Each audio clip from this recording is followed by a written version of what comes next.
our first tour outside of, or our first time outside of Europe was America. And the first stop was Boston. And we were two skinny, pale guys. I was still living with my parents. I had long hair and we were carrying grocery bags with our wires and stuff. And we were waiting for a ride to take us to the club we were performing.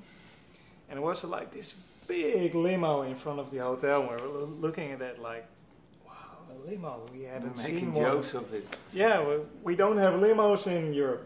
We didn't have them back in the day. But that limo was for us, actually.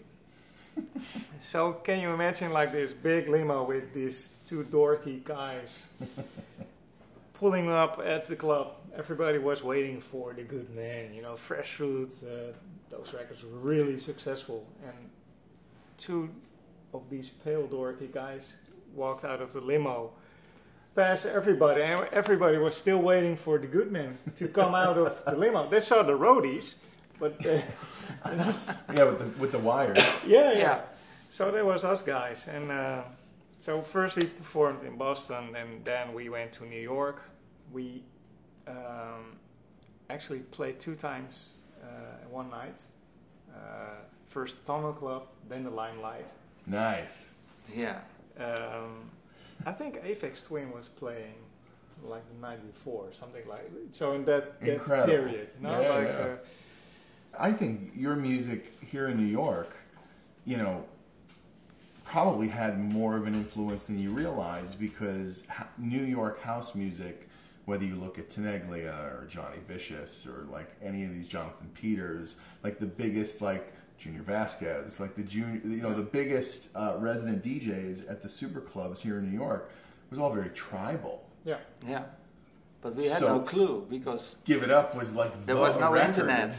Like that was we didn't know, Yeah. because nowadays within seconds you know, all right, somebody in South Africa is now playing my record, or in Tokyo or in LA.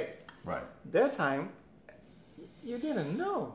You know, maybe you heard from somebody who visited New York, oh, I heard your record, but that was it. You didn't know about the scene, or Right. so we were on a separate island, you know, in Amsterdam, Sure. and or in Europe, or Yeah, actually, it's only a few years ago that we start touring as Chocolate Puma in the States, and then we met Todd Terry and all the other guys, Junior Sanchez, and you, of course.